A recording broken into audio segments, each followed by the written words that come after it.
ایسا قانون وہاں پر اتر پردیش میں بی جے پی حکومت نے بنایا کہ جو ہم کو ہٹلر کے 1930 کی جرمنی کی یاد دلاتی ہے۔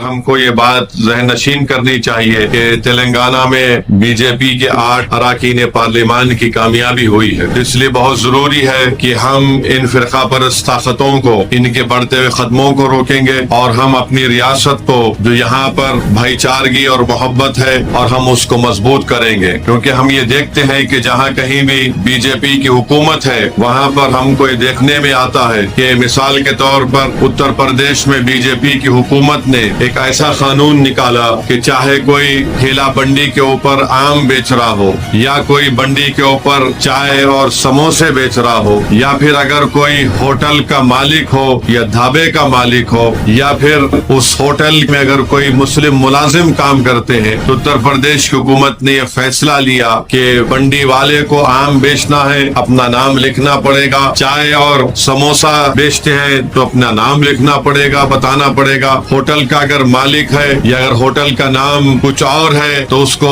پینٹ کر کے لکھنا پڑے گا کہ مالک مسلمان ہے یا ہندو ہے، اگر ہوٹل کا مالک ہندو ہے تو اس کو بتانا پڑے گا کہ اس کے پاس کتنے مسلم ملازم کام کرتے ہیں۔ نہ صرف یہ بلکہ اتر پردیش میں بی جے پی کی حکومت نے ہمارے ہندو بھائی جو ہوٹلوں کے مالک تھے ان کو ڈرا کر، ان کو دبا کر، ان کے ذریعے سے اس ہوٹل میں کام کرنے والے کئی مسلم ملازمین کو نوکری سے نکال دیا اور ان سے یہ کہا کہ آپ 5 اگست کے بعد آئیے۔ اب آپ اندازہ لگائیے کہ یہ ہمارے ملک کے آئین کے خلاف ہے۔ ہمارا ملک کا آئین اس بات کی اجازت نہیں دیتا کہ آپ مذہب کے نام پر کسی سے ڈسکریمنیشن کریں، ناانصافی کریں۔ ہمارا ملک کا آئین یہ کہتا ہے کہ سب برابر ہیں، کوئی بڑا کوئی چھوٹا نہیں ہے۔ ہمارے ملک کے آئین کی دفعہ 19 یہ کہتی ہے کہ ہر ایک کو اپنے روزگار کے مواقع فراہم کرنے یا تلاش کرنے کا ان کو موقع ملے گا۔ تو ایسا قانون وہاں پر بنایا گیا، اور جو ایسا قانون وہاں پر اتر پردیش میں بی جے پی حکومت نے بنایا کہ جو ہم کو ہٹلر کے 1930 کی جرمنی کی یاد دلاتی ہے، اور ہٹلر نے بھی یہ کہہ دیا تھا کہ اس وقت کے